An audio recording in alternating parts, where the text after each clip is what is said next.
Good morning बच्चों, कैसे हैं आप सब लोग। होप सो स्वस्थ होंगे। तो चलिए जी, जो हमारी सेमेस्टर 2 की जो स्टैटिस्टिक्स की सीरीज चल रही है, आज मैं उसकी आपके साथ नेक्स्ट जो है क्लासेस डिस्कस करने जा रहा हूं। तो हमारा लेक्चर नंबर 2 है मेरे बच्चों आज। तो पिछली क्लास में हमने पढ़ा था कि सैम्पलिंग डिस्ट्रीब्यूशन कैसे क्रिएट होते हैं। सैम्पलिंग डिस्ट्रीब्यूशन क्रिएट करने के बनाने के दो तरीके थे। एक तो अगर आपको पेरेंट पॉपुलेशन का प्रोबेबिलिस्टिक बिहेवियर, प्रोबेबिलिस्टिक डिस्ट्रीब्यूशन पता हो तो आप टेस्ट स्टैटिस्टिक्स जो बनाते थे उसका सैम्पलिंग डिस्ट्रीब्यूशन कैसे बनाया जा सकता है वो मैंने डिस्कस किया था आपके साथ। आज भी हम सेम वर्क करेंगे, लेकिन आज में प्रॉब्लम क्या है कि जहां से हमने सैंपल लिया है उस पॉपुलेशन के प्रोबेबिलिस्टिक डिस्ट्रीब्यूशन के बारे में मेरे पास कोई जानकारी नहीं है। ठीक, without the knowledge of parent population distribution, मैं सैम्पलिंग जो स्टैटिस्टिक्स है मेरा, उसका सैम्पलिंग डिस्ट्रीब्यूशन मुझे बनाना है। यानी कि आपने कोई सैंपल लिया किसी पॉपुलेशन से, लेकिन पॉपुलेशन के बारे में आप कोई भी प्रोबेबिलिस्टिक बिहेवियर नहीं जानते हो। आपके पास सिर्फ सैंपल्स है, बहुत सारे सैंपल्स आपके पास हो सकते हैं। उन सैंपल के कुछ आप फंक्शंस बनाएंगे जिसको हम टेस्ट स्टैटिस्टिक्स या स्टैटिस्टिक कहते हैं, जिनका सैंपलिंग डिस्ट्रीब्यूशन आपको कैलकुलेट करना होता है बच्चों। सिंपल है बिल्कुल। तो जो दूसरा मेथड है मेरे बच्चों वो है स्टैटिस्टिक्स में जब हम उनके डिस्ट्रीब्यूशन निकालते हैं, सिमुलेशन एक्सपेरिमेंट। ठीक है, सिमुलेशन एक्सपेरिमेंट का मतलब है कि आप जो टेस्ट स्टैटिस्टिक्स बनाया आपने, जैसे कि सैंपल मीन या सैंपल वेरिएंस, जिसका डिस्ट्रीब्यूशन, प्रोबेबिलिस्टिक डिस्ट्रीब्यूशन आपको कैलकुलेट करना है, निकालना है, तो आप बहुत सारे सैंपल उस पॉपुलेशन से ले लीजिए। सिंपल है बिल्कुल। तो आप क्या करेंगे, मान लीजिए आपके पास कोई एक पॉपुलेशन है, सपोज एन यूनिट्स का, और उसमें से आपने एन यूनिट्स के आपने सैंपल लिए। तो आपको मैंने बताया था कि सैंपल बहुत सारे तरीकों से लिए जा सकते हैं। Simple random sampling, with replacement और विदाउट रिप्लेसमेंट, डजंट मैटर। आप किसी भी तरीके से लीजिए, उससे मुझे कोई लेना देना नहीं है। बहुत सारे आपने सैंपल्स लिए। ठीक, अब मान लीजिए आपने एम सैंपल्स लिए। आपने क्या लिए, एम सैंपल्स लिए। ठीक है, तो आपने एम सैंपल्स चूज कर लिए, और सपोज फॉर एग्जांपल वो टेस्ट स्टैटिस्टिक्स जिसका डिस्ट्रीब्यूशन आपको चाहिए फॉर ए सेकेंड, वो है सैंपल का मीन। ठीक है, तो सैंपल का मीन का कैसे फॉर्मूला बनेगा, 1/n summation I goes from 1 to n x i. This is itself a random variable, कोई प्रॉब्लम नहीं है। तो जब तक आप एक्स आई की value as a random sample, random variable treat करेंगे, आपका जो एक्स बार है वो रैंडम वेरिएबल बनेगा। जैसे ही आप सैंपल को ऑब्जर्व्ड ट्रीट करेंगे, आपका जो एक्स बार है वो एक आपको वैल्यू प्रोवाइड करेगा, कोई प्रॉब्लम नहीं है। तो अब क्या हुआ कि मान लीजिए हमारे पास एक पॉपुलेशन है जिसके बारे में मुझे कोई प्रोबेबिलिस्टिक बिहेवियर नहीं पता है। आपने सैंपल का mean as a test statistic use किया। आपको एक्स बार का प्रोबेबिलिस्टिक डिस्ट्रीब्यूशन कैलकुलेट करना है, कुछ नहीं करना है। सिमुलेशन एक्सपेरिमेंट कहता है कि आप एक डायग्रामेटिकल रिप्रेजेंटेशन करिए। हालांकि यहां से एग्जाम में क्वेश्चन नहीं आता, क्योंकि थोड़ा सा कंप्यूटरिंग सिस्टम है, कंप्यूटर बेस्ड एक्सपेरिमेंट है ये, बट थ्योरेटिकली मैं आपको बस समझा रहा हूं चीजों को। तो मान लीजिए आपकी कोई पॉपुलेशन थी जिसका सैंपल मीन आपने एक्स बार ले लिया। तो वो कह रहा है कि आप अगर बहुत सारे रैंडम सैंपल्स क्रिएट किए आपने, या कर सकते थे आप, उनमें से ऑब्जर्व्ड सैंपल आप यहां पर कंसिडर करिए। तो ऑब्जर्व सैंपल का मैंने आपको मतलब समझाया था कि ऑब्जर्व सैंपल उस सैंपल को कहते हैं जिसकी सैंपल वैल्यूज फिक्स हो जाती हैं, रैंडम नहीं रहती है। ठीक, तो मान लीजिए आपने एक सैंपल अपने टेस्ट स्टैटिस्टिक्स में डाला और वैल्यू आ गई x1 बार। तो x1 बार क्या है, ये आपके सैंपल के मीन की वैल्यू है, जो सैंपल आपने, जो ऑब्जर्व सैंपल आपने डाला। सपोज x1 बार आ गई। ठीक, तो हम क्या करते हैं, एक इंटरवल फॉर्मेट करते हैं। जैसे मान लीजिए मैं इंडियन बॉयज की एवरेज हाइट की बात करूं फॉर एग्जांपल, तो मुझे पता है कि इंडियन बॉयज की एवरेज हाइट 5 फीट से लेके 7 फीट, या 4 फीट से लेके 7 फीट के बीच में कहीं लाई कर सकती है। तो मैं क्या करूंगा, कुछ इंटरवल बना लूंगा एक्स एक्सिस पे, कि 4 फीट से लेके 4.6 इंचेस तक एक इंटरवल बनाया। 4.6 इंचेस से लेके 5 फीट तक एक इंटरवल बनाया, फिर 5.6 इंचेस तक एक इंटरवल बनाया, फिर 6 फीट तक बनाया, फिर 6.5 या 6.6 इंचेस तक मैंने एक इंटरवल बनाया। ठीक, तो अब क्या होगा, जब मैं सैंपल का मीन कैलकुलेट करूंगा तो कुछ सैंपल मीन 4 टू 4.6 के इंटरवल में आएंगे, कुछ 4.6 से 5 इंटरवल के बीच में आएंगे, कुछ 5 टू 5.6 के इंटरवल के बीच में आएंगे। ऑब्वियसली कहीं भी वैल्यू लाई कर सकती है। अब हमें क्या करना है, जितने भी सैंपल्स आपने लिए सबके कोरस्पॉन्डिंग सैंपल मीन निकालना है। और जो हमने एक्स एक्सिस पर इंटरवल प्लॉट्स किए हैं, जैसे एक हमने इंटरवल प्लॉट किया है 4 से लेके 4.6 इंचेस तक, एक 4.6 इंचेस से लेके 5 फीट तक, एक 5 फीट से लेके 5.6 इंचेस तक, एक 5.6 इंचेस से लेके 6 फीट तक, फिर एक 6 से लेके 6.6 फीट तक इंटरवल हमने डिसाइड किया है। तो कंटिन्यूअस फिनोमिना है, कोई भी सैंपल मीन बनेगा वो इन पांचों में से किसी एक में बिलोंग करेगा। बस आपको ये काउंट करना है कि किस इंटरवल में कितने सैंपल्स मीन बिलोंग करते हैं।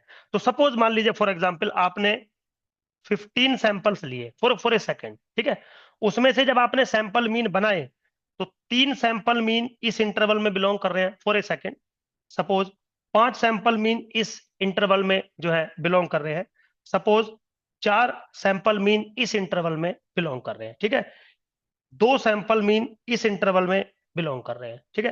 कितने बच गए, 6 और 5 11, शायद 2 और बच गए मेरे, ठीक है। एक बार बेटा चेक कर लेंगे इन चीजों को। 8 और 8 16 गलत हो गया, ये 1 है, मान लो एक हमारा इसमें बिलोंग कर गया, कोई प्रॉब्लम नहीं है। तो हम क्या करेंगे, एक यूनिट लेंथ डिसाइड करेंगे वाई एक्सिस पर, सपोज एक यूनिट लेंथ डिसाइड करेंगे वाई एक्सिस पर, और एक हिस्टोग्राम क्रिएट करेंगे। हिस्टोग्राम आपने सेमेस्टर 1 में स्टडी किया होगा। तो जो मेरा सबसे पहला इंटरवल है, मान लीजिए उसमें 3 सैंपल्स ऐसे हैं जिनका मीन 4 और 4.6 के बीच में बिलोंग करता है, तो मैं यहां पर एक वर्टिकली एक 3 यूनिट का बॉक्स क्रिएट कर दूंगा, जो कि हिस्टोग्राम का रूल है। तो ये कितनी यूनिट्स का बॉक्स है, 3 यूनिट्स का बॉक्स है मेरे बच्चों। तो मैंने सिंबल क्रिएट करने के लिए 3 यूनिट्स का बॉक्स इसको कर दिया। फिर जो 4.6 से लेके 5 फीट तक है, उसमें आपके 5 सैंपल मीन बिलोंग कर रहे हैं, तो थोड़ा सा ये 2 यूनिट और ऊपर हो जाएगा और एक बॉक्स ऐसे बन जाएगा। फिर 4 है तो फिर ऐसे प्लॉट कर दिया, फिर 2 है थोड़ा और कम कर दिया, फिर 1 है थोड़ा और कम कर दिया। ऐसे हमने हिस्टोग्राम बना लिया। नाउ अगर मैं इन बॉक्सेस के जो कॉर्नर पॉइंट्स हैं, इनको मैं एक स्मूथ कर्व से अगर मैं अटैच कर दूं, now this graphical representation will give us the probabilistic behavior of sample mean। समझ रहे हो बात को। तो हमें क्या करना होता है, सिमुलेशन मेथड में हमें बहुत सारे सैंपल्स लेने होते हैं, उन सब के सैंपल मीन बनाने होते हैं, उनके मीन्स को हम कुछ रेंज में डिवाइड करते हैं। जैसे मुझे लगता है इंडियन बॉयज की एवरेज हाइट 4 फीट से लेके 6.6 फीट तक जा सकती है, आप इस रेंज को कम या ज्यादा भी कर सकते हैं। तो मैंने इसको कुछ पार्ट्स में डिवाइड कर दिया है ना, तो मैंने 6 इंचेस के गैप से कुछ पार्ट्स में इसको डिवाइड कर दिया। डिवाइड करके जितने भी मेरे सैंपल मीन्स थे वो किसी ना किसी इंटरवल में बिलोंग करेंगे। अगर कोई बच्चा कहता है सर मान लीजिए अगर 4 फीट से कम हाइट हो गई किसी सैंपल की, तो हम उस सैंपल को हटा देंगे। सर 6.6 फीट से ज्यादा अगर हाइट हो गई तो बेटा हम उस सैंपल को हटा देंगे, कोई प्रॉब्लम नहीं है। स्टैटिस्टिक्स इन सब चीजों को हमें अलाउ करता है। तो जितने भी सैंपल्स इंटरवल में आएंगे कहीं ना कहीं वो किसी ना किसी इंटरवल के अंदर बिलोंग करेंगे। अब जितने भी सैंपल पॉइंट्स उन इंटरवल्स में बिलोंग कर रहे हैं, उनके कोरस्पॉन्डिंग आप यूनिट मेजरमेंट की हाइट करके हिस्टोग्राम बना सकते हैं। अब histogram is not my topic, तो ज्यादा डीपली डिस्कस नहीं कर रहा हूं। नाउ इस हिस्टोग्राम के जो कॉर्नर पॉइंट्स हैं उनको अगर मैं फ्री हैंड स्मूथ कर्व से अटैच करता हूं, so this will give us A probabilistic curve. Now this curve is the probability distribution of sample mean. ठीक है। तो प्रैक्टिकली इसका हम ज्यादा यूज करते हैं, थ्योरेटिकली ये उतना करेक्ट नहीं होता है, बट हाँ प्रैक्टिकली हम इसका बहुत ज्यादा इस्तेमाल करते हैं। तो आपके एग्जाम में न्यूमेरिकल क्वेश्चन यहां से नहीं आता है। न्यूमेरिकल क्वेश्चन जो पिछली यूनिट में आपको मैंने सैंपलिंग डिस्ट्रीब्यूशन निकालने का तरीका बताया है, जिसमें आपको पेरेंट पॉपुलेशन के बारे में जानकारी होती है, वहीं से ज्यादा क्वेश्चंस आने के चांसेस होते हैं बच्चों। सिंपल है बिल्कुल। तो चलिए जी, आज मैं कुछ आपकी, जैसा कि मैंने प्रॉमिस किया था कि कुछ एक्सरसाइज के अच्छे क्वेश्चंस जो आपके एग्जाम में आने के चांसेस होते हैं, उनको मैं आपके साथ डिस्कस करने जा रहा हूं। तो सारे क्वेश्चन एक्सरसाइज के बेटा डिस्कस नहीं कर सकता हूं, बट जो मेन मेन क्वेश्चंस है, जो अच्छे क्वेश्चंस है, उनको मैं डिस्कस आपके साथ करता हूं। तो चलिए जी, पहला क्वेश्चन डिस्कस करते हैं। पहला क्वेश्चन क्या कह रहा है?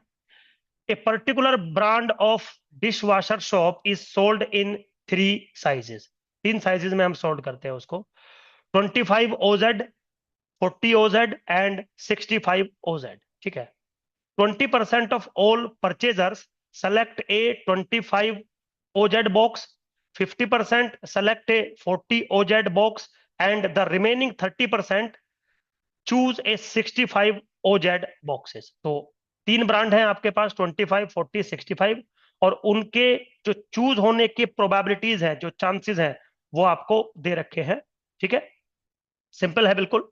अब वो कह रहा है कि let X1 and X2 denote the package sizes selected by 2 independently selected purchasers.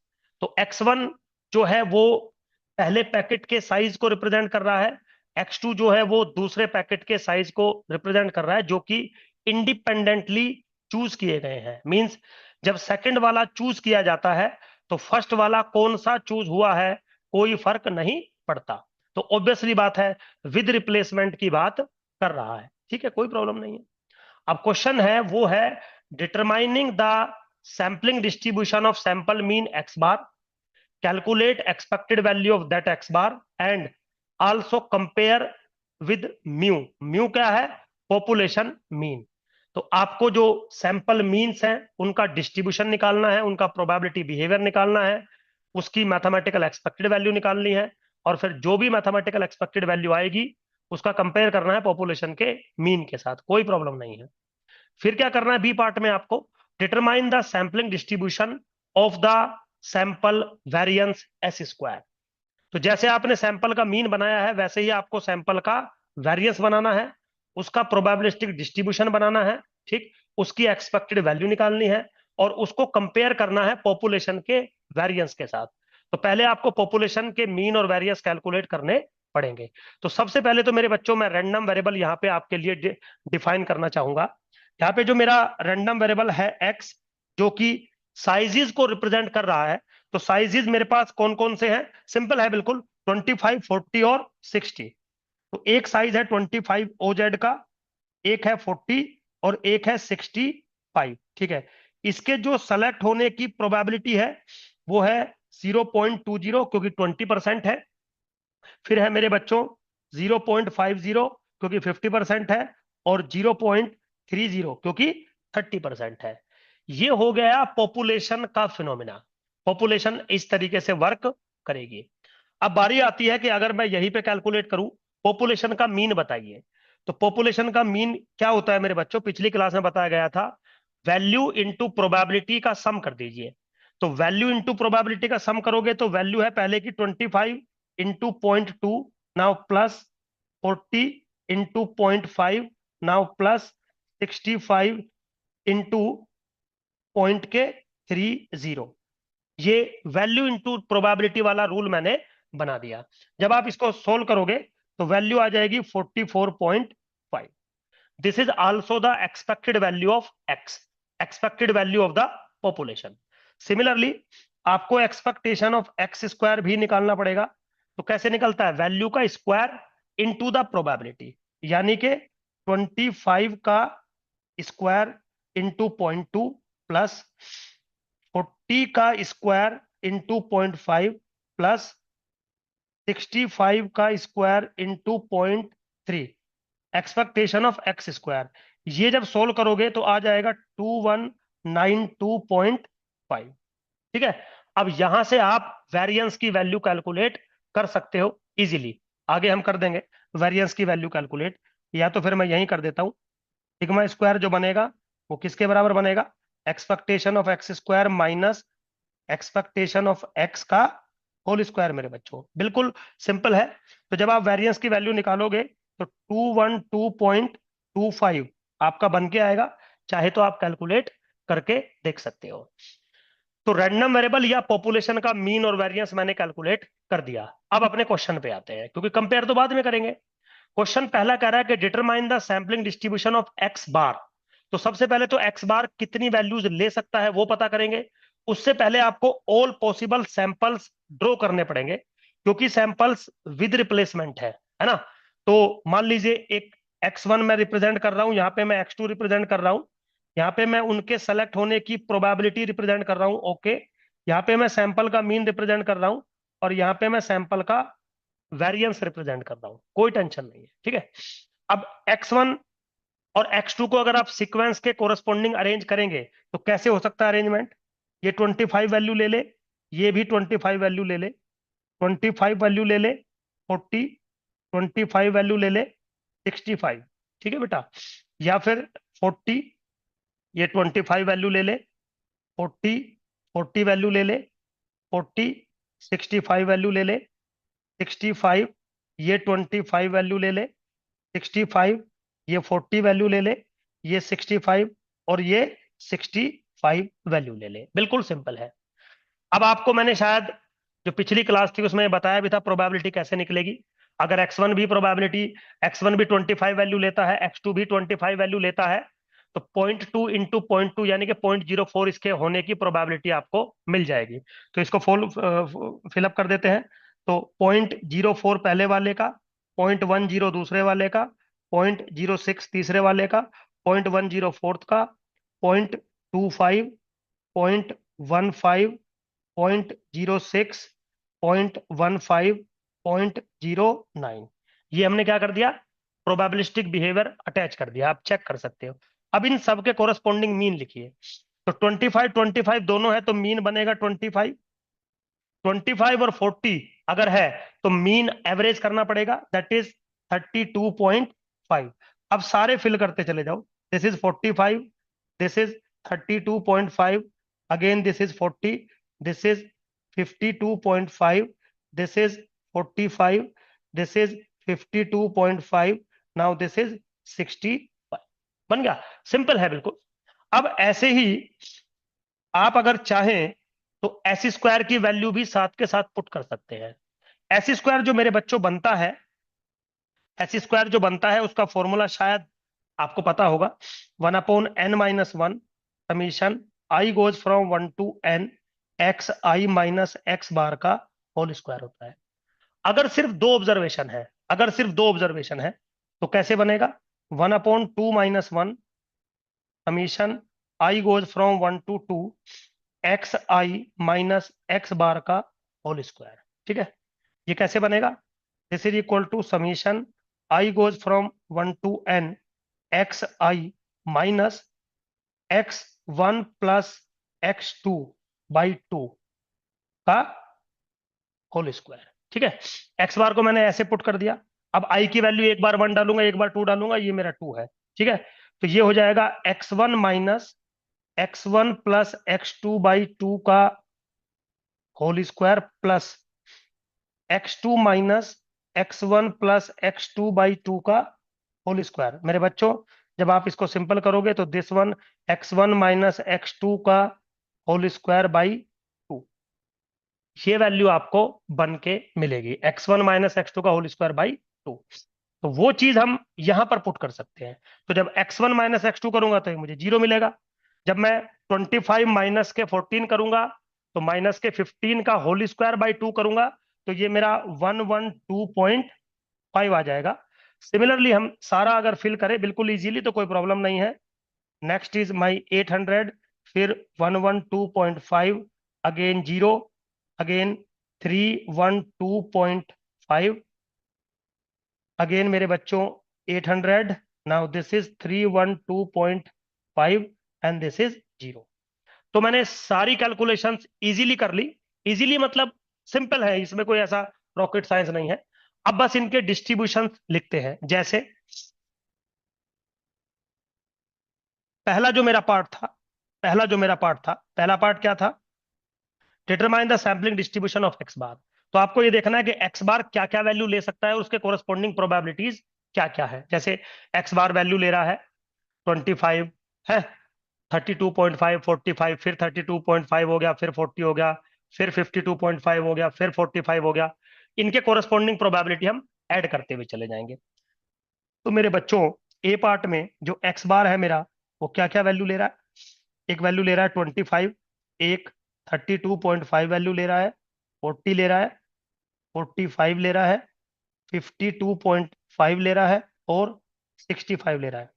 अगर मैं कोरस्पॉन्डिंग प्रोबेबिलिटी डिफाइन कर दूं तो 0.04 एक ही जगह वैल्यू ले रहा है, 0.20, 0.25, 0.12, 0.30, 0.09, दैट्स इट। आ गया? अब इसी में सवाल था एक्सपेक्टेशन ऑफ एक्स बार निकालिए। एक्सपेक्टेशन ऑफ एक्स बार का मतलब समझ गए होंगे, वैल्यू इनटू द प्रोबेबिलिटी। तो कैसे निकलेगा? 25 into 0.04, okay, plus 32.5 into 0.20, okay, plus 40 into 0.25, okay, plus 45 into 0.12, okay, plus 52.5 into 0.30, okay, plus 65 into 0.09। ये मेरी वैल्यू बन के आ रही है। जब आप इसको सोल्व करोगे मेरे बच्चों, तो this is 44.5। Now this is which is equal to mu. क्यों? क्योंकि म्यू की वैल्यू मैं ऑलरेडी कैलकुलेट कर चुका हूं। म्यू की वैल्यू भी 44.5 थी। ठीक है, तो पहला क्वेश्चन आई थिंक, पहला पार्ट खत्म हो गया होगा। Determine the sampling distribution of x bar बता दिया, calculate the expectation of x bar हो गया, कंपेयर कर दिया क्योंकि बिल्कुल दोनों बराबर है। ठीक है बेटा, अब इसके हम बी पार्ट पे आते हैं। बी पार्ट क्या था? Determine the sampling distribution of sample variance S square. मैं ऑलरेडी टेबल बना चुका हूं। Calculate the expectation of S square देखते हैं और compare to sigma square. Sigma square is what? Population variance. तो पॉपुलेशन वेरिएंस भी मैं आपके सामने कैलकुलेट कर चुका हूं। ठीक है, ये रहा पॉपुलेशन वेरिएंस, मैं ऑलरेडी कैलकुलेट कर चुका हूं। तो चलिए जी, सबसे पहले अगर हम देखें एस स्क्वायर क्या क्या वैल्यू ले रहा है, तो एस स्क्वायर का फॉर्मुलेशन मैंने आपको बना के दिखा दिया। एस स्क्वायर वैल्यू ले रहा है 0, 112.5, 312.5 और 800, है ना? ये देख लीजिए, ये रहा। जीरो वैल्यू ले रहा है, 112.5 ले रहा है, 800 हो रहा है, फिर रिपीट होगी, फिर ये वैल्यू ले रहा है। तो बेसिकली चार डिफरेंट वैल्यूज ले रहा है। अब इनके कोरस्पॉन्डिंग अगर आप प्रोबेबिलिटी लिखेंगे पी ऑफ एस स्क्वायर, तो बिल्कुल सिंपल है, 0.38, 0.20, 0.30, 0.12। Very simple. Expectation of S square निकालिए तो किसके बराबर बनेगा? 0 इंटू 0.38, ये खत्म हो जाएगा, plus 112.5 into 0.20, okay, plus 312.5 into 0.30, plus 800 into 0.12। मेरे बच्चों, आप जब इसको कैलकुलेट करोगे तो 212.25 के बराबर बनेगा, which is equal to sigma square, क्योंकि ऑलरेडी आप सिग्मा स्क्वायर की वैल्यू जो है कैलकुलेट कर चुके हो। बिल्कुल सिंपल है, कोई भी ऐसा टिपिकल टास्क नहीं है। ठीक है, तो कुछ कुछ क्वेश्चन हम लोग डिस्कस करेंगे आपके साथ ताकि आपको एक लिटिल बिट प्रैक्टिस हो जाए। तो मैंने अब तक आपको पढ़ा दिया कि सिमुलेशन एक्सपेरिमेंट से कैसे डिस्ट्रीब्यूशन निकालते हैं, जो थ्योरेटिकली बिल्कुल भी वैलिड नहीं है क्योंकि इसमें एक बड़ा कंप्यूटिंग सिस्टम चाहिए होता है। तो ये एग्जाम में भी नहीं आता है आपके। जनरली जो क्वेश्चंस आते हैं वो मैं आपके साथ डिस्कस कर रहा हूँ। ठीक है बेटा, अब अगला क्वेश्चंस लेते हैं। क्वेश्चंस थोड़ा सा लेंदी है मेरे बच्चों। क्या कह रहा है? There are two traffic lights on a consumers route to and from work, मतलब कंज्यूमर के रूट पे जो है दो ट्यूबलाइट लगी हुई हैं। Let x1 be the number of lights at which the commuter must stop on his way to work, and x2 be the number of lights at which he must stop when returning from work. Okay, suppose these two variables are independently each with probability mass function given in accompanying table x1 x2 is a random sample of size 2। मतलब ठीक है, दोनों random sample को represent कर रहे हैं तो दोनों आइडेंटिकल हैं। एक का प्रोबेबिलिस्टिक डिस्ट्रीब्यूशन दे दिया है x1 विच इज 012, 012 वैल्यू ले रहा है। px1 0.2 0.5 0.3 दे रखा है। पॉपुलेशन का मीन ऑलरेडी दे रखा है 1.1। पॉपुलेशन का वेरिएंस ऑलरेडी दे रखा है 0.49। कोई प्रॉब्लम नहीं है। दोनों के दोनों जो सैंपल बिहेवियर हैं वो विद रिप्लेसमेंट है, क्योंकि दोनों को एक दूसरे पे डिपेंड नहीं करते हैं। अब यहाँ पे जो टेस्ट स्टैटिस्टिक्स बनाया गया है पहले पार्ट में, वो बनाया गया है दोनों का सम। जो T0 है वो दोनों का सम है, उसके बारे में बात करेंगे। फिर नीचे कुछ क्वेश्चंस दिए हुए हैं, तो सबसे पहले एक वही अपना फेमस जो हमारी टेबल होते हैं उस पे एक बार वर्क करते हैं। तो सबसे पहले तो रैंडम वेरिएबल्स का जो डिस्ट्रीब्यूशन है वो लिख लेते हैं। x1 जो उसने दिया है वो है 0, 1 और 2। तो प्रोबेबिलिटी बिहेवियर जो दिया गया है वो 0.2, 0.5 और 0.3 दे दिया। कुछ चीजें हैं जो कैलकुलेट नहीं करनी है, विच इज 1.1 पॉपुलेशन का मीन वो दे रखा है, सिग्मा स्क्वायर 0.49, ये भी आपको कैलकुलेट नहीं करना है, कोई प्रॉब्लम नहीं है। अब सबसे पहले जो उसने टेस्ट स्टैटिस्टिक्स बनाया है वो टी बनाया है which is sum of these two. तो सबसे पहले तो मेरे बच्चे सैंपल्स का बिहेवियर लिख लीजिए। x1 x2 क्या है, 0 0 बन सकता है, 0 1 बन सकता है, 0 2 बन सकता है, ठीक है। 1 0 बन सकता है, 1 1 बन सकता है, 1 2 बन सकता है, ओके। 2 0 बन सकता है, 2 1 बन सकता है, 2 2 बन सकता है, ठीक। अब इनका जो प्रोबेबिलिस्टिक बिहेवियर है जरा वो ले लेते हैं, और आपको पता है प्रोबेबिलिटी बिहेवियर कैसे निकालते हैं। तो 0.04 पहले वाले का हो गया, 0.10, 0.06 है ना, 0.3 चलिए 0.10, ओके, 0.25, 0.15, 0.06, 0.15 और 0.09, ठीक है, सिंपल है बिल्कुल। अब जो टी है, T0 जो है वो किसके बराबर है, x1 प्लस x2 के बराबर है, सिंपल है बिल्कुल। तो जरा वैल्यू एक बार डालिए, यहाँ पे क्या हो जाएगा, आपको 0 मिलेगा, 0 प्लस 1 1 मिलेगा, यहाँ पे 2 मिलेगा, यहाँ पे 1, यहाँ पे 2, यहाँ पे 3, 2, 3 और 4। ये मुझे कुछ कुछ वैल्यूज आपके सामने मिल गई, सिंपल है बिल्कुल। तो अब वो कह रहा है सबसे पहला question, determine the probability mass function of T0, ठीक है बेटा। तो T0 सबसे पहले अगर आप वैल्यू देखें, T0 की वैल्यू है 0, 1, 2, 3 और 4। तो मेरे बच्चों P ऑफ T0 जो बन के आएगा 0.04, 0.20, 0.37, 0.30, 0.09। क्यों, जैसे मान लीजिए आपको 2 पे बात करनी है तो 2 यहाँ पे वैल्यू ले रहा है, यहाँ पे वैल्यू ले रहा है, यहाँ पे वैल्यू ले रहा है, तीन जगह वैल्यू ले रहा है। यहाँ पे प्रोबेबिलिटी है 0.6, यहाँ पे प्रोबेबिलिटी है 0.25 और यहाँ पे प्रोबेबिलिटी है 0.6। तो 0.6 प्लस 0.25 प्लस 0.6, ठीक है मेरे बच्चों, तो 0.37। ऐसे वैल्यू आप सारे की फिल कर सकते हैं, कोई प्रॉब्लम नहीं है। तो जो T0 था मेरा, उसका प्रोबेबिलिस्टिक डिस्ट्रीब्यूशन आपको ए पार्ट यहां तक मिल गया, ठीक। अब बी पार्ट पे चलते हैं। बी पार्ट क्या कह रहा है, कैलकुलेट म्यू T0, मतलब एक्सपेक्टेड वैल्यू निकालनी है T0 की। How does it relate to mu, mu क्या है, पॉपुलेशन का मीन है, द पॉपुलेशन मीन लिखा हुआ है आगे। तो सबसे पहले आपको कैलकुलेट करना है mu of T0 which is what, expectation of T0, ठीक है। तो एक्सपेक्टेशन ऑफ T0 के दो तरीके हैं, या तो जो T0 का डिस्ट्रीब्यूशन आपने निकाला उससे आप कैलकुलेट कर दीजिए। कैसे कैलकुलेट करोगे, वैल्यू इनटू प्रोबेबिलिटी, अब समझते रहिएगा।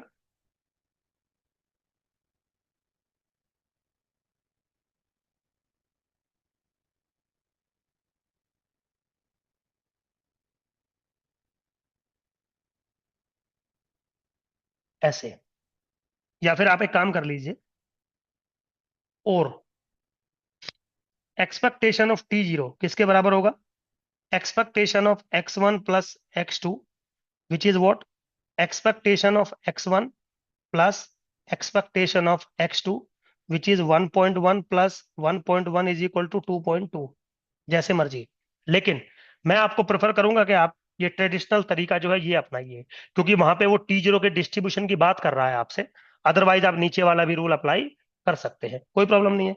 तो अब वो कह रहा था, क्वेश्चन में क्या कह रहा था आपसे कि calculate expected value of T0, how does it relate to mu which is the population mean. तो मेरे बच्चों, क्या मैं ये कह दूं कि expectation of T0 is equal to 2 times into mu? Answer है यस सर, कह सकते हैं, ऐसा पॉसिबल है। ठीक, चलिए सी है, calculate variance of T0। Calculate variance of T0, how does it relate to sigma square which is the population variance. बिल्कुल सिंपल है। तो एक बात बताइए मेरे बच्चों, सी पार्ट को अगर आप देखें तो वेरिएंस ऑफ T0 किसके बराबर बनेगा? Expectation of T0 square minus expectation of T0 का होल स्क्वायर। बिल्कुल ये थंब रूल है, इक्वेशन नंबर स्टार। ठीक है, तो अब ये चीज तो एक्सपेक्टेशन ऑफ T0 तो आपके पास है ऑलरेडी। आपको एक्सपेक्टेशन ऑफ T0 का स्क्वायर कैलकुलेट करना है, वेरिएंस आ जाएगा। तो अब अगर मैं कंसीडर करूं now expectation of T0 square, अगर मैं कैलकुलेट करूं तो आपको पता है वैल्यू का स्क्वायर इंटू प्रोबेबिलिटी। अब वैल्यू क्या है? पहले वाली जो वैल्यू है T0 की वो तो मेरे बच्चों 0 है, दूसरे वाली है 1, तो सेकंड वाली से ले लेते हैं। तो पहले वाली टर्म 0 प्लस 1 का स्क्वायर इंटू प्रोबेबिलिटी कितनी है? 0.20 प्लस नेक्स्ट वैल्यू क्या थी? 2, तो 2 का स्क्वायर इंटू 0.37, 0.37, फिर थी 3 का स्क्वायर इंटू 0.30 प्लस 4 का स्क्वायर इंटू 0.09। बना दिया। तो जब आप इस चीज को सोल्व करोगे, एक्सपेक्टेशन ऑफ T0 स्क्वायर मेरे बच्चों सोल्व करोगे तो आएगा 5.82। चलिए कोई दिक्कत नहीं है। अगर अब मैं यहाँ वेरिएंस निकालूं, सिग्मा स्क्वायर T0 निकालूं बाई इक्वेशन नंबर स्टार, तो expectation of T0 square minus expectation of T0 का होल स्क्वायर, तो कितना आएगा मेरे बच्चों? 5.82 माइनस 2.2 का होल स्क्वायर, वैल्यू करोगे तो 0.98 बनेगी, which is equal to 2 into sigma square. Check कर लीजिए, क्योंकि पॉपुलेशन का वेरिएंस आपको 0.49 दिया हुआ है, क्योंकि ये सवाल था कि सिग्मा स्क्वायर से ये कैसे रिलेटेड होगा। ठीक है बेटा। अब मेरे बच्चों अगला ऑप्शन है D, let x3 and x4 be the number of lights at which a stop is required when driving to and from work on a second day assumed independently of the first day। तो पहले day का जो phenomena है, जो random variable है, वो है x1 x2। लेकिन वो कह रहा है कि जब मैं नेक्स्ट डे वर्क करता हूं तो जो रैंडम वेरिएबल अनदर क्रिएट होंगे जो कि पिछले वालों से इंडिपेंडेंट होंगे, और वो है x3 and x4। So basically x1 x2 x3 x4 सारे के सारे आपस में इंडिपेंडेंट आपको मिल रहे हैं। चलिए कोई बात नहीं। विद T0, अब जो T0 है this is equal to sum of all excises. मतलब जो अब जो T0 है मेरे बच्चों, जो जो आपके डी पार्ट में जो T0 है वो बराबर है x1 plus x2 plus x3 plus x4 के, और सारे के सारे एक्साइज आईआईडी है, और इनका प्रोबेबिलिस्टिक डिस्ट्रीब्यूशन आपको पहले से ही पता है। ठीक है, कोई बात नहीं। अब क्या कह रहा है? What now are the values of expectation of T0 and variance of T0। अब आपको बताना है, तो बिल्कुल सिंपल है। अब यहां पे आप डायरेक्टली रूल लगा सकते हैं, जैसे एक्सपेक्टेशन ऑफ T0 आपको चाहिए, तो this is expectation of x1 plus x2 plus x3 plus x4 which is equal to expectation of x1 plus expectation of x2 plus expectation of x3 plus expectation of x4। सम है, rule है, semester 1 में पढ़ा होगा। अब क्योंकि x1 x2 x3 x4 के distribution same है, तो उनकी एक्सपेक्टेड वैल्यू भी सेम बनेगी। Now this is what 4 times expectation of x1 which is what 4 times into mu, which is what 4 times into mu की वैल्यू आपके पास 1.1 थी, तो किसके बराबर आ गया? 4.4।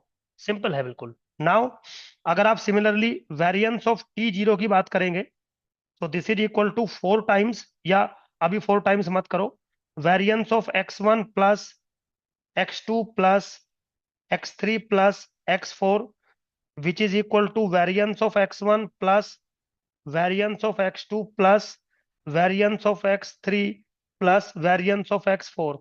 कोवेरियंस वाली टर्म जीरो हो जाएगी क्योंकि ये सारे के सारे इंडिपेंडेंट है। तो क्या हो जाएगा? 4 times variance of x1 which is equal to 4 into 0.49। Now this is 1.96। बन गया। बिल्कुल सिंपल है। ठीक, चलिए अब अगला जो पार्ट है वो देख लेते हैं एक बार। अगला पार्ट है रिफरिंग बैक टू जो क्वेश्चन नंबर डी था, what are the values of probability that T0 will take value 8 and probability that T0 will take value greater than equal to 7। तो ई पार्ट इसका अच्छा पार्ट है। तो ई part में सबसे पहले कह रहा है probability that T0 will take value 8। ठीक है, T0 विल टेक वैल्यू 8। अब एक बात आप बताइए, T0 विल टेक वैल्यू 8 कब हो सकता है? जब x1 भी वैल्यू 2 ले ले, x2 भी वैल्यू 2 ले ले, x3 भी वैल्यू 2 ले ले और x4 भी वैल्यू 2 ले ले। क्यों? क्योंकि जो x है वो वैल्यू ले सकता है 0, 1 और 2। तो जो चार वेरिएबल्स है उनका सम 8 तभी बन सकता है जब ये वाला केस बने, x2 also will take value 2, x3 also will take value 2, x4 also will take value 2। तभी इनका सम 8 के बराबर हो सकता है, इसके अलावा और कोई चांसेस नहीं है। नाउ क्योंकि ये सारे वेरिएबल्स आइडेंटिकल हैं और इंडिपेंडेंट है, इसका मतलब ये हो जाएगा 4 times probability that x1 is equal to x1, या क्योंकि मल्टीपल करूंगा तो 4 टाइम्स मत करिए, वो तो फिर एडिशन रूल में चला जाएगा।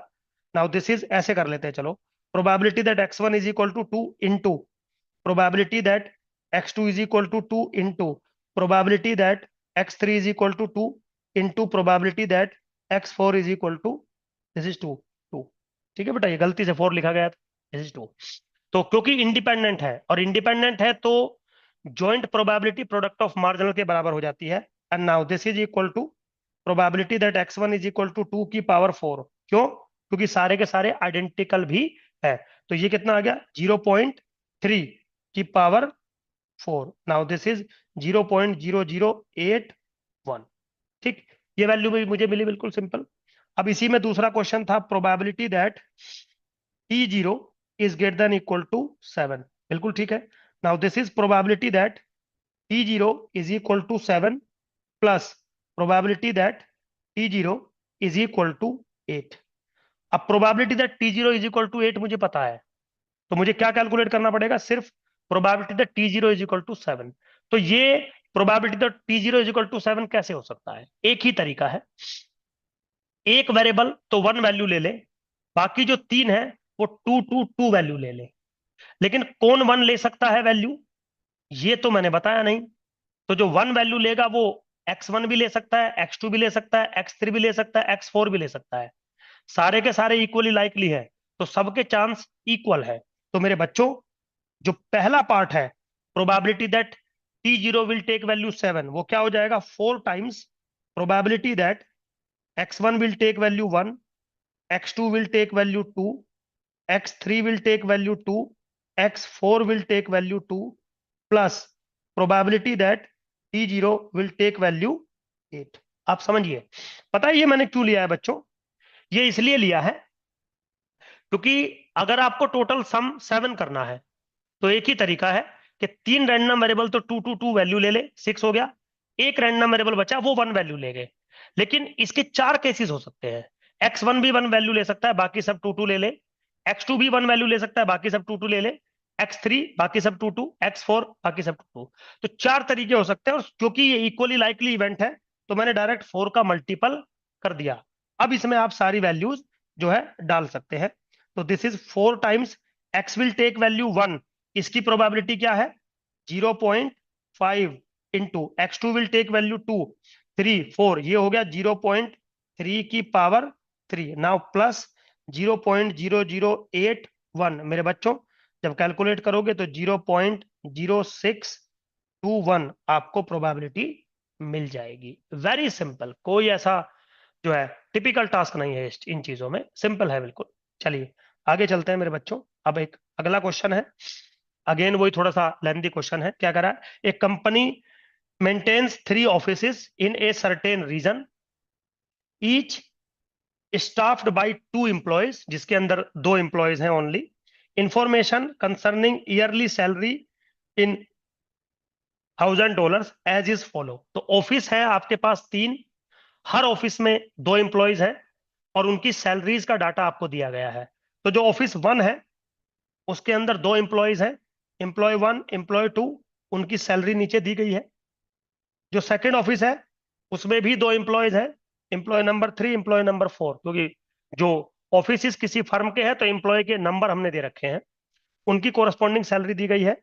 जो ऑफिस 3 है आपका उसके भी एम्प्लॉय 2 हैं, एक एम्प्लॉय नंबर 5 एम्प्लॉय नंबर 6, और उनकी भी सैलरी दे रखी है। क्वेश्चन है, suppose 2 of these employees are randomly selected from among the 6 without replacement, be careful. वो कह रहा है कि जो 6 एम्प्लॉयज हैं आपके, उनमें से हम रैंडमली 2 एम्प्लॉयज चूज करेंगे, लेकिन जो सिलेक्शन होगा वो इस बार विदाउट रिप्लेसमेंट है। तो कोई भी एम्प्लॉयज 2 यूनिट के सैंपल में दोनों बार नहीं आ सकता। ये मैंने आपको बताया भी था कि अगर विदाउट रिप्लेसमेंट है तो जो यूनिट एक बार सेलेक्ट हो जाएगी वो फिर से सेलेक्ट नहीं हो सकती, ये रूल है। कह रहा है determine the sampling distribution of the sample mean salary X bar. तो सैंपल का मीन आपको बनाना है, मीन सैलरी बनानी है, और उसका सैंपलिंग डिस्ट्रीब्यूशन आपको बताना है। फिर अगले क्वेश्चन है, बी क्वेश्चन है, suppose 1 of the 3 office is randomly selected. Second वाले क्वेश्चन में कुछ और कह दिया, पहले वो एक ऑफिस सेलेक्ट करवा रहा है, जो ए पार्ट है उसमें ऑफिस नहीं सेलेक्ट करवा रहा, उसमें डायरेक्ट वो एम्प्लॉय जो है उसी को सेलेक्ट करवा रहा है, और 2 एम्प्लॉयज कोई भी सेलेक्ट करने हैं बट विदाउट रिप्लेसमेंट। ठीक, तो अब अगर हम इस सिनेरियो में थोड़ा सा एक बार सैंपल डालें तो थोड़ा सा लेंदी बनता है सैंपल, कोई बात नहीं। x1 x2 मैंने ले लिया, सैंपल का मीन जब आप लेंगे x बार, तो विच इज वॉट, पहले वाले की सैलरी प्लस दूसरे वाले की सैलरी डिवाइडेड बाय 2, और इनका जो प्रोबेबिलिटी बिहेवियर होगा p ऑफ x1 x2, कोई प्रॉब्लम नहीं है। चलिए तो देखिए कैसे हो सकता है, तो मैं एम्प्लॉयज के नंबर लिख रहा हूं, उनकी सैलरी नहीं लिख रहा हूं। कैसे सेलेक्ट हो सकते हैं, पहला एम्प्लॉयज दूसरा एम्प्लॉयज, क्योंकि फर्स्ट फर्स्ट एम्प्लॉय सेलेक्ट नहीं हो सकते क्योंकि विदाउट रिप्लेसमेंट बात है।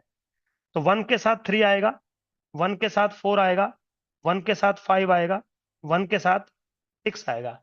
सो बेसिकली 5 सैंपल्स आपके बन सकते हैं, 2 3 4 5 6। ऐसे ही मेरे बच्चे 2 के साथ 1 आएगा, 2 के साथ अब 2 नहीं आएगा, 2 के साथ 3 हो सकता है, 2 के साथ 4 हो सकता है, 2 के साथ 5 हो सकता है, 2 के साथ 6 हो सकता है, फिर से 5 आएंगे। तो 6 इंटू 5 30 सैंपल्स की पॉसिबिलिटीज बन सकती है, सारी लिख लेते हैं। 3 1 3 2 3 4 3 5 3 6, 4 1 4 2 4 3 4 5 4 6, 5 1 5 2 5 3 5 4 5 6, 6 1 6 2 6 3 6 4, एक शायद कोई रह गया, चेक कर लेंगे, 6 5। ठीक है बेटा, कहीं हो सकता है कुछ थोड़ी बहुत हमने मिस्टेक कर दी हो, एक बार फिर भी चेक कर लेते हैं। 2 1 2 3 2 4 2 5 2 6 3 1 3 2 3 4 3 5 3 6 4 1 4 2 4 3 4 5 4 6, ठीक है। 5 1 5 2 5 3 5 4 5 6, बिल्कुल ठीक है। 6 1 6 2 6 3 6 4 6 5, बिल्कुल ठीक है, कोई प्रॉब्लम नहीं है, आ गया। अब इनको अगर आप देखें तो इनका एवरेज सैलरी अब हम निकालने की कोशिश करेंगे। तो पहले वाले में अगर इंप्लॉइज 1 सेलेक्ट हो जाए और दूसरे वाले में एम्प्लॉयज 2 सेलेक्ट हो जाए तो एवरेज सैलरी कैसे निकलेगी? 29.7 प्लस 33.6 डिवाइडेड बाय 2, वैल्यू बनेगी 31.65। तो ये चीज मैं 1 सेकंड के लिए मेरे बच्चों एक बार फिल कर देता हूं, ताकि आपको डिस्ट्रीब्यूशन बनाने में आसानी रहे। तो जो पहले वाले का है वो आएगा मेरा 31.65, ये आप चेक भी कर सकते हैं।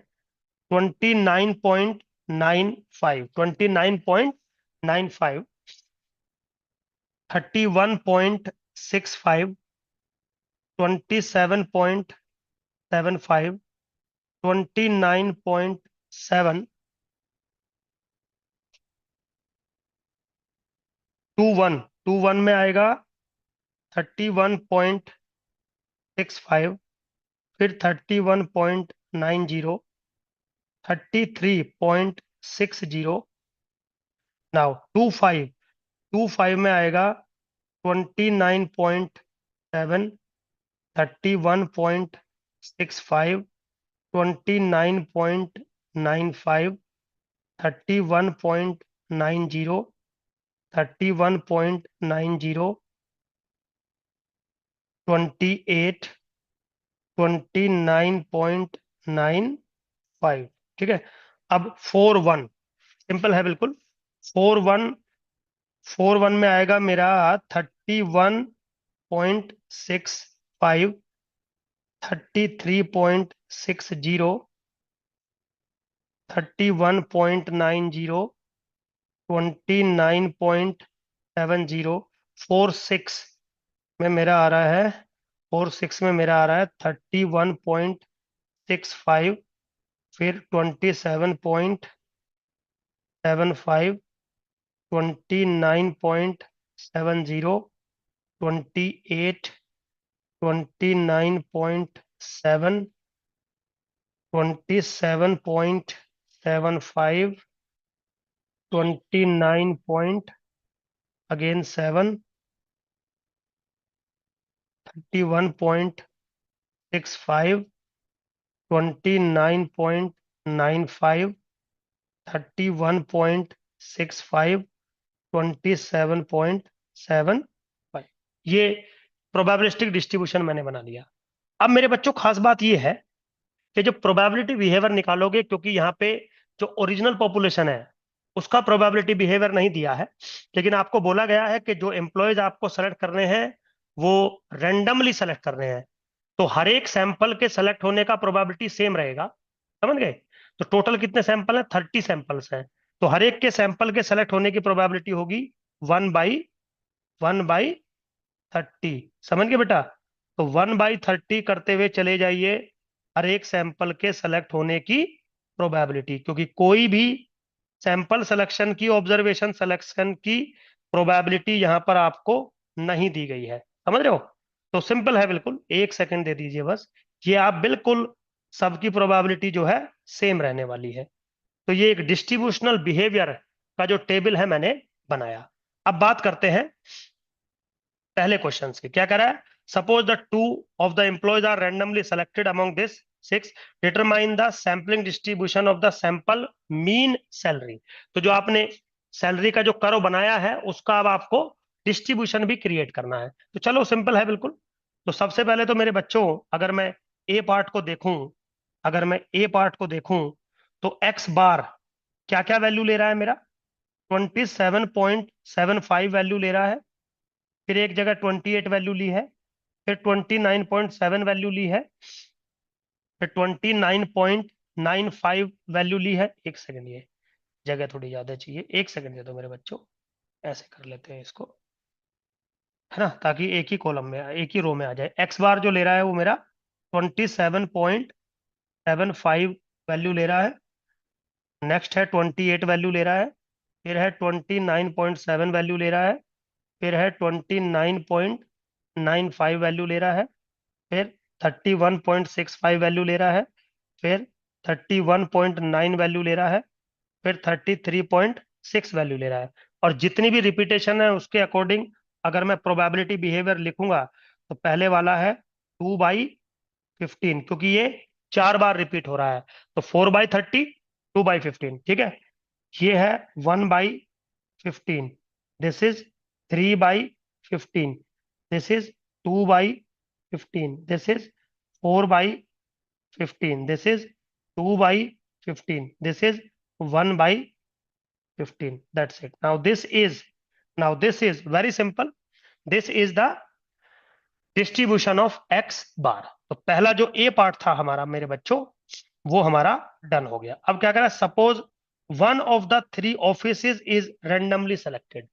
तो अब वो एम्प्लॉय को सेलेक्ट नहीं कर रहा, वो क्या कर रहा है, जो 3 ऑफिस दिए गए हैं उनमें से एक ऑफिस को सेलेक्ट कर रहा है पहले, फिर उस ऑफिस में जो 2 एम्प्लॉय काम करते हैं उन दोनों को ले रहा है. तो इस बार आपको एम्प्लॉय सेलेक्ट नहीं करने, सीधा आपको ऑफिस सेलेक्ट करना है ना. Suppose one of the three office is randomly selected. Let x1 x2 denote the salary of the 2 employ. Determine the sampling distribution of x bar. ठीक है बेटे बच्चों, बिल्कुल सिंपल है बी पार्ट. तो कौन कौन सा ऑफिस सेलेक्ट हो सकता है, 1 2 3. ठीक है. अब अगर हम देखें कि भाई अगर पहला ऑफिस सेलेक्ट होता है तो x1 की वैल्यू जो है मेरी वो 29.7 है और x2 की वैल्यू है 33.6. तो इनका सैंपल मीन यहीं पे कैलकुलेट कर देते हैं, 31.65. अगर सेकंड सेलेक्ट होता है तो 30.2 पहले की सैलरी, 33.6 दूसरे की, एवरेज 31.90. अगर थर्ड सेलेक्ट होता है तो 25.8, 29.7, तो एवरेज क्या बनेगा, 27.75. एवरेज बन गया. अब यहां पे वेरी सिंपल, अगर आप देखेंगे तो एक्स बार क्या क्या वैल्यू ले रहा है, 31.65 है ना, 31.90 और 27.75. नाउ पी ऑफ एक्स बार. अब देखिए मेरे बच्चों, रैंडम वेरिएबल का जो सैंपल मीन है वो 3 वैल्यू ले रहा है और वो तीनों कोरस्पॉन्डिंग 3 अलग अलग ऑफिस के चूज होने की बात है. और रैंडमली ऑफिस चूज हो रहे हैं तो सबके सेलेक्ट होने की प्रोबेबिलिटी सेम रहेगी, which is equal to 1/3. So 1/3, 1/3, 1/3. तो यहाँ सैंपल नहीं चूज होना, यहाँ पे चूज होना है ऑफिस आपका. जैसे ही आपका ऑफिस चूज हुआ, जो कि रैंडमली चूज हो रहा है, और रैंडमली चूज हो रहे हैं 3 ऑफिस है, 3 में से एक ऑफिस के सेलेक्ट होने की प्रोबेबिलिटी 1/3 बनेगी. तो जैसे ही आपका ऑफिस चूज होगा उसके दोनों इंप्लॉयज ऑटोमेटिकली चूज हो जाएंगे, उनका जो एवरेज सैलरी है वो आपको मिल जाएगा. बिल्कुल सिंपल है. तो सेकंड वाले केस में हमने सैंपल मीन का जो डिस्ट्रीब्यूशन है वो बनाया. अगला क्वेश्चन क्या है मेरे बच्चों, how does expectation of x bar from part A and part B compare to the population mean salary mu. तो सबसे पहले तो आपको पॉपुलेशन की मीन सैलरी बतानी है ना. पॉपुलेशन का एवरेज सैलरी कितना है ये बताना है. फिर पार्ट ए में जो आपने एक्स बार निकाला उसका एक्सपेक्टेड वैल्यू, फिर पार्ट बी में जो आपने एक्स बार निकाला उसकी एक्सपेक्टेड वैल्यू, और फिर तीनों का कंपैरिजन करना होगा. ठीक है. तो सी पार्ट देखें अगर मेरे बच्चों, तो सबसे पहले तो म्यू की वैल्यू, 6 एम्प्लॉयज आपको सेलेक्ट होने हैं रैंडमली, सबके जो सेलेक्ट होने की जो प्रोबेबिलिटी है वो बिल्कुल सेम है, तो 1/6. अब उन सबकी जो सैलरी है मेरे बच्चों वो ऐड हो जाएगी, समझ गए, क्योंकि अब मुझे तो पता नहीं है कि कौन कौन सेलेक्ट होगा. तो जो सैलरीज का जो ग्राफ है मेरा वो कितना है, 29.7, 33.6, 29.7 प्लस 33.6. ये पहले ऑफिस वाला अगर सेलेक्ट होता है तो प्लस 30.2, 33.6, 30.2 प्लस 33.6. ठीक है. प्लस अगला क्या है, 25.8, 29.7, 25.8, 25.8 प्लस 29.7. सबका सम डिवाइडेड बाय 6 क्यों किया, क्योंकि सारे के सारे जो एम्प्लॉयज हैं पॉपुलेशन में वो रैंडमली सेलेक्ट होंगे. नाउ दिस इज नथिंग, मतलब सिंपल है, आप कैलकुलेट कर लीजिएगा. 1/6 into 182.6 which is equal to 30.43. ये आ गया population mean. This is what population mean. ठीक है. अब हम एक्सपेक्टेशन ऑफ एक्स बार निकालेंगे किसमें, ए पार्ट में. जो ए पार्ट का एक्सपेक्टेशन ऑफ एक्स बार है। Now this is equal to 1/15, मैंने कॉमन ले लिया 15 वाला फैक्टर, और इनटू जो अंदर वाले जो जो कॉन्सेप्ट बचे, है ना, जैसे मान लो जो पहले वाली जो टर्म बच रही थी वो ये थी, क्या, कि 2 into 27.75, now plus 1 into 28 plus 3 into 29.7 plus 2 into 29.95, now plus 4 into 31.65 plus 2 into 31.9 plus 1 into 33.6। जैसे ही आप इसको मेरे बच्चों कैलकुलेट करोगे, सेम रिजल्ट आएगा 30.43। ठीक है। ऐसे ही मेरे बच्चों, अगर आप कैलकुलेट करना चाहते हो एक्सपेक्टेशन ऑफ एक्स बार किसकी, बी पार्ट की, तो बी पार्ट में जो हमने वैल्यूज डाली हुई है, नाउ दिस इज व्हाट, 1/3 बाहर आ गया, है ना, 27.75 plus 31.65 plus 31.9 and again 30.43 value आपको यहां से भी मिलेगी। मेरे बच्चों, बिल्कुल सिंपल कॉन्सेप्ट है, कोई भी इसमें रॉकेट साइंस नहीं लगी थी, सारे क्वेश्चंस इजीली मैंने बना दिए। तो इस टॉपिक से जो क्वेश्चंस आएंगे, मैंने 2 क्वेश्चंस आपको पिछले लेक्चर में करवाए हैं, 3 क्वेश्चंस मैंने इस क्लास के अंदर करवाए हैं, कंटिन्यूअस के भी करवाए हैं मैंने, डिस्क्रीट के भी करवाए हैं। जनरली एग्जाम में डिस्क्रीट के ज्यादा आने के चांसेस हैं, इसलिए आज मैंने डिस्क्रीट पे ज्यादा फोकस किया है। थ्योरी पढ़ाते टाइम मैंने कंटिन्यूअस और डिस्क्रीट दोनों को बच्चों समझाया था। तो होप सो मेरे बच्चों आपको समझ में आ रहा होगा। कोई भी अगर प्रॉब्लम आती है आपको मेरे पढ़ाए हुए में, या कहीं आपको गलती लगती है, तो आप मेरे पर्सनल नंबर पे आप मुझे कॉल या मैसेज कर सकते हैं, कोई प्रॉब्लम नहीं है। Thank you very much. Hope so आपको समझ में आया होगा बच्चों, सब कुछ इजी था क्योंकि। ठीक है, चलिए बाय।